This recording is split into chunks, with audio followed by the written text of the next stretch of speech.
네, 그 다음 2번 한해 동상해에 대해서 한번 살펴보겠습니다. 자, 이 한해 동상해는요, 월동 중에 추위로 인해서 작물이 받는 피해, 이거를 우리가 한해라고 하거든요. 그래서 한해에는 여러 요인이 관여하는데 그 아래에서 보시면 이제 한해의 종류를 한번 구분을 해보겠습니다.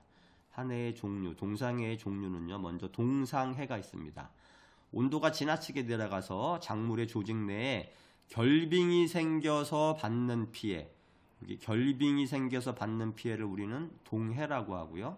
그 다음에 서리로 인해서 영하 2도나 0도씨 이런 부근에서 작물이 동사하는 피해, 그러니까 서리에 의한 동사 피해를 우리는 상해라고 합니다. 그래서 결빙이 생겨서 받는 피해 동해와 서리에 의한 피해 상해를 합쳐서 동상해라고 합니다. 그래서 밑에 보시면 상해와 동해를 합쳐서 동상해라고 한다. 자, 동상해는 한 해의 주체를 이루고 있고요. 주로 이 월동작물은 흔히 동해를 입어요. 월동작물은 동해를 입고 봄에 일찍 파종 또는 이식하는 작물 이런 것들은 상해를 입습니다. 동해와 상해를 이렇게 구분할 수 있습니다. 그 다음 상주해와 동상해라는 개념이 있는데요. 먼저 상주해는 토양에서 이 얼음 기둥, 빙주라 그러죠. 빙주가 이렇게 다발로 솟아난 것을 우리가 서리발이라고 하거든요. 그래서 이 서리발, 상주라고 하는데 서리발이 서면 맹류 등의 뿌리가 끊기고요. 식물체가 이렇게 솟구쳐 올라오는 피해를 받습니다. 자, 서리발은 토양 수분이 넉넉하고 추위가 심하지 않을 때 이제 지표 온도가 0도씨 이하, 그 다음에 지상온이 0도씨 이상 요런 때 주로 발생이 되는데 토양이 오히려 굳게 얼어붙으면 이 상주해는 서리발은 발생되지는 않아요. 우리나라에서는 이 남부지방의 식질 토양에서 많이 발생이 됩니다. 그래서 주로 이 보리 같은 맥작에서 피해를 줍니다. 자, 이 동결한 토양이 이렇게 솟구쳐 오르는 거를 우리가 동상이라고 하거든요. 동상. 그래서 이 동상은 추운 지대에서 적설량이 좀 많고요. 토양 중에 깊은 동결층이 형성될 때 주로 동상이 발생이 됩니다. 그래서 여기서는 이 서리발에 의한 피해 상주해야 하고요. 그 다음에 이 동결한 토양이 솟구쳐 오르는 동상해, 이렇게도 또 따로 구별을 해볼 수 있습니다. 자, 그 다음에 건조해와 습해에 대해서 살펴보겠습니다. 월동 중에 토양은 상당한 깊이로 동결이 되는데 토양 표면은 따뜻한 낮에는 높겠죠. 그래서 수분이 증발이 됩니다. 그래서 땅 속은 동결층이 생겨서 수분이 공급되지 않기 때문에 건조하기가 쉽습니다. 그래서 오히려 이 월동 중에 겨울에는 땅이 표면은 높고 속은 동결층이 생겨서 수분이 안 들어가니까 건조하게 되는 이런 것들을 우리가 건조해라고 하고요. 따라서 눈이 적게 올 때는 맹류처럼 뿌리가 낮은 월동작물은 건조해를 받게 됩니다. 반면에 월동 중에 눈이 많이 오고요. 월동 중에 눈이 많이 오고 기후가 따뜻할 때는 저습지의 월동작물은 습해를 받을 수도 있어요. 그래서 동상해 한 해 안에 이 건조해와 습해도 일어날 수 있다. 이렇게 정리를 해보겠습니다. 자, 그 다음 한해 동상해의 대책에 대해서 살펴보겠습니다. 먼저 일반 대책으로는요. 우리가 이 동상해를 입지 않기 위해서는 첫 번째 입지 조건을 개선하는 게 좋습니다. 방풍시설을 해서 이 찬바람을 막아주고요. 그 다음에 토지를 개선해주고 또 서리발의 발생을 억제하는 거죠. 그 다음에 배수를 꿰서 생육을 건실하게 하는 이런 입지 조건을 개선해서 동상해를 방지한다. 두 번째는 작물의 품종을 잘 선택하는 거예요. 월동이 안전한 작물을 선택하고요. 내동성이 강한 품종을 선택합니다. 그리고 이 개화와 개업 시기가 늦어지는, 그래서 봄철의 동상해를 피할 수 있는 이런 품종을 선택하는 것도 한해 동상해의 대책이 되겠습니다. 자, 세 번째로는 재배적인 대책이 있는데요. 첫 번째, 보온 재배를 한다. 채소나 꽃 같은 것들은 따뜻하게 재배를 하고요. 두 번째, 이랑을 세워서 뿌림골을 깊게 한다. 맹류 같은 경우에 해당이 되고요. 그 다음에 칼리질 비료를 증시하고 퇴비를 종자 위에 준다. 그 다음에 적기에 파종을 하고 한지, 추운 데에서는 파종량을 늘린다. 자, 그래야 안전하겠죠. 어떤 건 살고 어떤 건 죽을 수도 있기 때문에 좀 더 많이 파종한다. 그 다음 과도하게 자랐거나 서리빨이 설 때에는 다밥, 밟아주는 거죠. 네, 밟아주는 작업을 다밥을 해준다. 자, 이런 것들이 한 해의 재배적 대책이 되겠습니다. 자, 다시 한번 나눠보면 입지 조건의 개선, 그 다음에 작물의 품종 선택, 재배적 대책 이런 것들로 일반적으로 대책을 세울 수 있고요. 자, 그 다음에 시험에서는 이 응급대책이 나왔어요. 한 해의 응급대책을 쓰시오. 자, 우리가 동상에 한 해를 입었을 때 어떤 응급대책을 쓸 수 있는지 한번 살펴보겠습니다. 자, 봄철에 늦추위가 올 때 채소, 과수 등이 꽃이나 어린 잎이 이 동상해를 받는 일이 있어요. 이때에는 응급대책을 실시해야 됩니다. 자, 첫 번째 응급대책은 관계법이 있습니다. 물을 주는 거죠. 저녁에 충분히 관계를 해줘요. 이렇게 되면 물이 가진 열이 가해지고 이 지중열을 빨아 올려요. 그래서 수증기가 지열의 발산을 막는 이런 현상이 일어나거든요. 그래서 수증기로 인해서 지열의 발산을 막으면 약한 서리는 막을 수 있습니다. 관계 방법으로 동상의 한 해의 응급대책을 세울 수 있고요. 두 번째는 발연법입니다. 자, 불을 피우고 그 위에 청초, 싱싱한 풀이죠. 청초나 젖은 가마니를 이렇게 덮어서 수증기를 많이 함유한 이 연기를 발산시키면 이 열이 보태집니다. 그래서 수증기가 지열의 발산을 막을 수 있어요. 수증기가 지열의 발산을 경감해서 한 2도씨 정도의 온도가 상승하게 됩니다. 그래서 서리의 피해를 막을 수 있죠. 그래서 연기를 발산시키는 이 발연법도 동상해의 응급대책에 해당한다. 그 다음에 송풍법이 있습니다. 동상해의 위험기에는 기온 역전 현상으로 지면 가까이보다 이 상공의 공기가 더 따뜻해지거든요. 자, 그래서 지상 10m 정도의 높이에서 빙상 팬을 설치해서 따뜻한 공기를 지면으로 송풍을 해주면 서리를 막을 수 있습니다. 자, 그 다음 피복법이 있습니다. 거적이나 비닐, 폴리에틸렌 등을 덮어주는 거죠. 그래서 거적은 보온 효과가 크기 때문에 잘 덮어주면 웬만한 동상해는 막을 수 있습니다. 그 다음 연소법이 있습니다. 불을 피워서 알맞게 열을 공급을 해주는 방법인데요. 불을 피워서 열을 공급을 해주면 그 영하 3, 4도 정도의 온도에서도 동상해를 막을 수 있어요. 중유나 나뭇가지 등의 석유를 부은 것을 연소시키는 이런 방법으로 불을 피우면 동상해를 방지할 수 있습니다. 자, 그 다음에 또 응급대책으로는 살수빙결법이 있습니다. 일반적으로 물이 얼 때에는 한 1g당 약 80칼로리 정도의 숨은 열이, 잠열이 발생이 돼요. 그래서 살수 장치로 저온이 지속되는 동안에 계속 살수를 해주면 식물체의 표면에 빙결이 유지되도록 해요. 그래서 이 식물의 체온은 기온이 영하 7, 8도라도 일반적으로 0도씨를 유지할 수 있습니다. 그래서 이로 인해서 살수를 해줌으로 해서 동상해가 방지된다. 잘하면 가장 균일하고 가장 큰 보온 효과를 이 살수빙결법이 효과를 볼 수 있다. 자, 이렇게 이제 응급대책이 총 여기서는 6가지가 나왔는데요. 다시 한번 정리해보면 첫 번째, 물을 주는 관계법. 동상해를 방지하는 응급대책은 관계법, 물을 주는 방법이 있고 발연법, 불을 피워서 연기를 발산시키는 방법. 그 다음에 송풍법, 빙상팬을 설치해서 높은 지면에서부터 아래로 바람을 불게 하면, 송풍을 하면 동상해를 방지할 수 있다. 그 다음에 피복법, 거적, 비닐, 폴리에텐 등을 덮어주는 이 피복하는 방법으로도 동상해를 방지할 수 있다. 그 다음에 연소법, 불을 피워서 알맞게 열을 공급해주면 동상해를 방지할 수 있고요. 그 다음에 살수빙결법, 오히려 이 살수장치로 물을 살수해주면, 뿌려주면 오히려 식물은 체온을 0도씨를 유지하기 때문에 동상해가 방지된다. 이런 것들이 동상해의 응급 대책이 되겠습니다.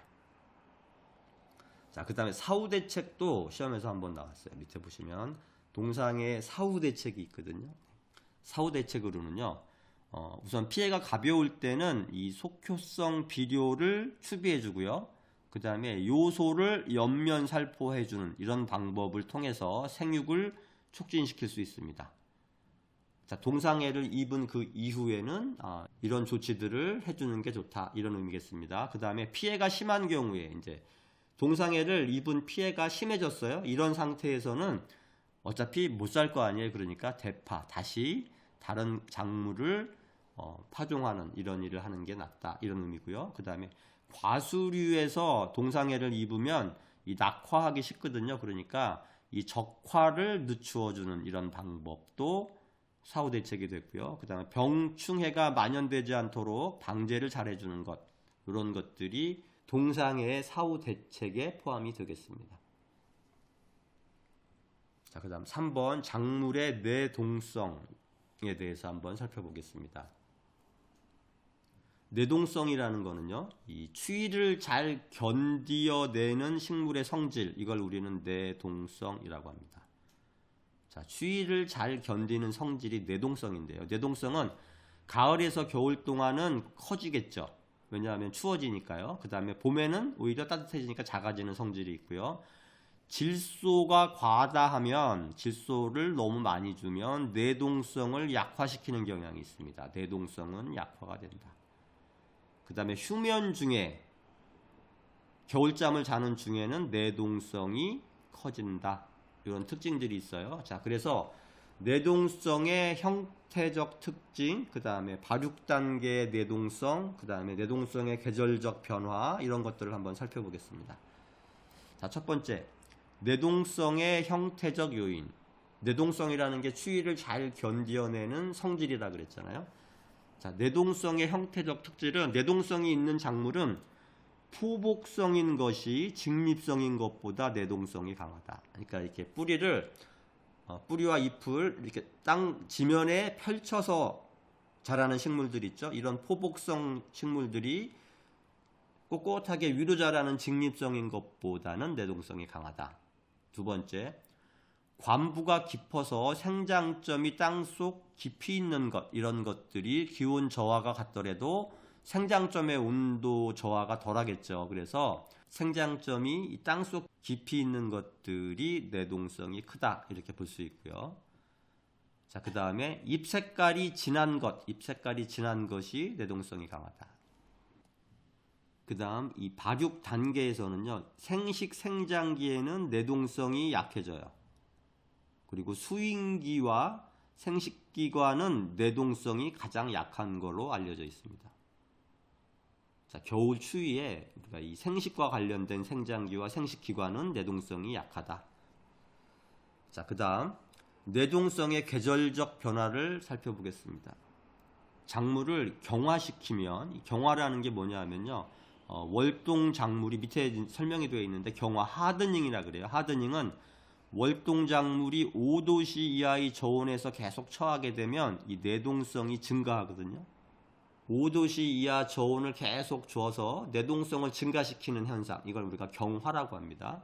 그래서 이 작물을 경화시키면, 5도씨 이하의 저온에서 계속 노출을 시켜주면 원형질의 수분 투과성이 증대가 되고요. 그 다음에 함수량이 저하가 되고 세포액의 삼투압이 증대가 됩니다. 그래서 당분과 수용성 단백질 증대를 초래하기 때문에, 당분과 수용성 단백질의 증대를 초래하기 때문에 내동성이 증대가 되는 거예요. 그래서 우리가 이 겨울을 나기 전에 일부러 경화, 하드닝을 해놓으면 내동성이 강한 작물이 된다, 이렇게 보시면 됩니다. 다시 한번 정리해주면, 하드닝, 경화란 월동 작물이 5도씨 이하의 저온에서 계속 처하게 되면 내동성이 증가하는 현상, 이걸 우리는 경화 현상이라고 한다. 자, 반대로 경화 상실도 있어요. 경화 상실, 디하드닝인데요. 경화된 것을, 이렇게 경화 작업을 해놓은 것을 다시 높은 온도에서 처리하면 다시 원래 상태로 돌아오는 현상을 우리는 경화 상실, 디하드닝이라고 합니다. 자, 그 다음 네 번째로 내동성의 생리적인 요인에 대해서 살펴보겠습니다. 자, 여기서 이제 시험에서 2번이 계속 나왔는데요. 내동성에 따른 생리적인 요인은 어떤 것들이 있는지 한번 여러분 정리를 같이 해보겠습니다. 첫 번째로 세포 내에 수분 함량이 높아서요. 이 자유수가 많고 결합수가 적으면, 자유수는 많고 결합수는 적으면, 자유수라는 거는 식물체 내에서 자유롭게 이동하는 수분을 우리가 자유수라고 하고요. 결합수는 이 세포 속에 결합되어 있기 때문에 움직일 수 없는, 그쵸? 자유롭게 움직일 수 없는 걸 우리가 결합수라고 해요. 그러면 이 자유수가 많게 되면 이 세포가 결빙이 조장이 돼요. 빨리 언다는 얘기죠. 그렇기 때문에 세포 결빙이 조장돼서 뇌동성은 어떻게 된다? 저하된다.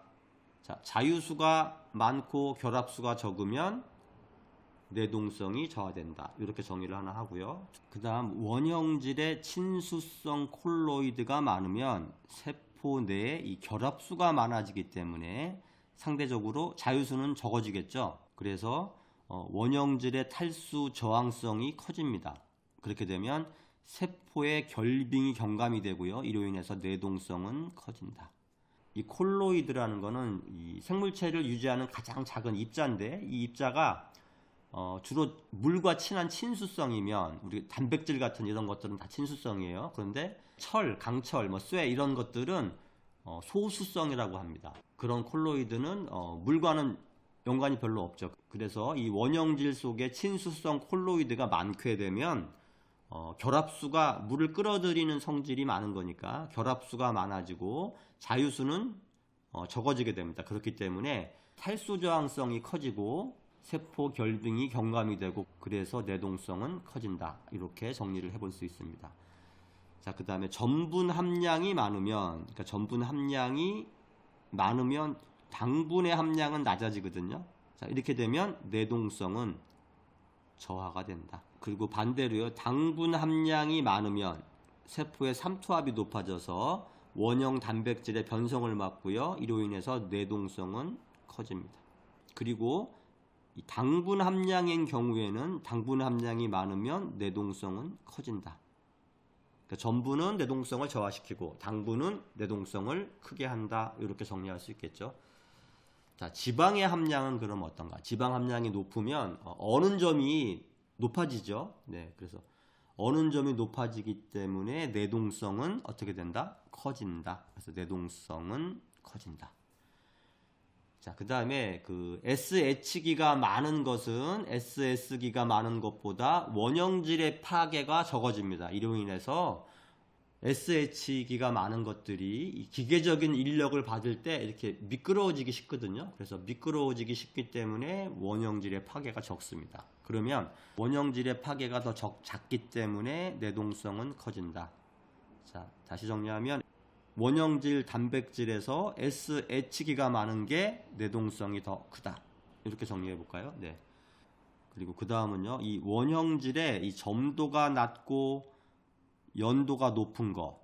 그러니까 점도는 끈적끈적한 거는 낮고, 연도, 부드러움은 높은 것, 이런 것들이 마찬가지로 이 기계적인 견인력을 적게 받게 되니까 미끄러지기가 쉬워요. 그래서 이것도 마찬가지로 내동성이 커진다.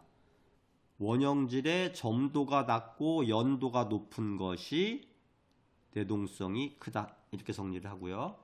또 그 다음에 원형질의 수분 투과성이 크면 세포 내 결빙이 감소가 됩니다. 원형질 사이사이에 수분이 왔다 갔다 하는 이런 투과성이 커질수록 세포 내의 결빙은 감소가 돼요. 그러면 세포 내의 결빙을 감소하기 때문에 내동성은 커진다. 자, 수분 투과성이 크면 내동성이 크다. 이렇게 정리할까요? 세포 내의 무기성분, 칼슘이나 마그네슘 등 이런 것들은 세포 결빙을 억제합니다. 그래서 세포 내에 무기성분이 많으면 세포 내 결빙을 억제하기 때문에 내동성은 커진다. 자, 그 다음 친수성 콜로이드가 많고, 앞에서 봤죠? 네, 친수성 콜로이드가 많고 세포에게 농도가 높으면, 친수성 콜로이드가 많고 세포에게 농도가 높으면 이 광에 대한 굴절률이 커져요. 그래서 또 내동성은 커진다. 자, 다시 한번 정리해 볼게요. 이제 시험에 자주 나오니까 여러분들이 각각의 이 항목들에 따라서 내동성이 어떻게 되는지를 반드시 정리를 해놔야 됩니다. 먼저 수분 함량이 높으면 자유수가 많아지고 결합수가 적어지는 이런 현상이 발생되기 때문에 세포의 결빙이 조장됩니다. 그러니까 수분 함량이 높으면 내동성은 어떻게 돼요? 저하된다. 자, 그럼 두 번째, 원형질 내에 친수성 콜로이드가 많으면 어떻게 된다 그랬어요? 내동성은 커진다. 그 다음 전분이 많으면 내동성은 저하된다. 자, 지금 여기서 여러분들이 머릿속에 저하되는 게 많지 않거든요. 그러니까 저하되는 거를 조금 정리를 하면 됩니다. 특히 전분 함량이 많을수록 내동성은 저하된다. 반대로 당분 함량은 어떻게 돼요? 내동성이 커진다. 지방은 어때요? 지방도 함량이 많아지면 내동성은 커진다. 자, SH기가 많은 게 내동성은 커진다. 그 다음 원형질의 수분 투과성이 크면 수분이 자유롭게 이동이 되면 내동성도 커진다. 자, 무기 성분이 많으면 내동성이 커진다. 친수성 콜로이드 또는 세포액의 농도가 높으면 내동성이 커진다.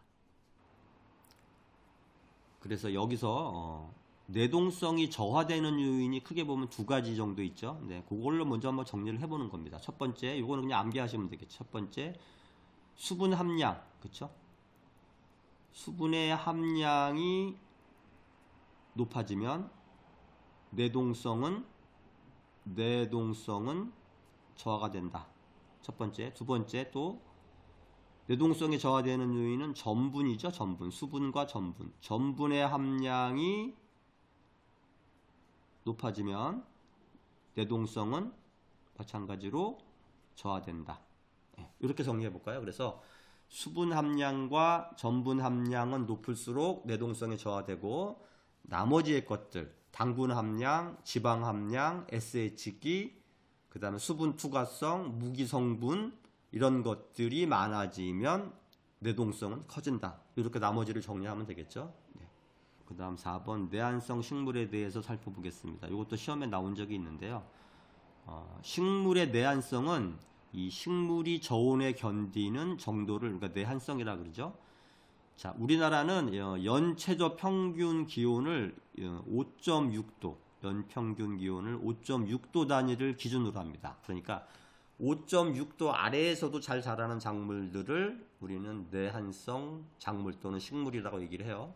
그래서 일반적으로 보면 이렇게 남부지방, 중부지방, 북부지방 이렇게 나눌 수 있지만 중부지방 이상, 온도가 이 중부지방 이상에서 자라는 이런 작물이나 식물, 수목은 내한성이 강한 식물들이다. 이렇게 이해하시면 될 거예요. 그래서 여러 가지 예를 주고 이제 시험에서는 이렇게 나왔어요.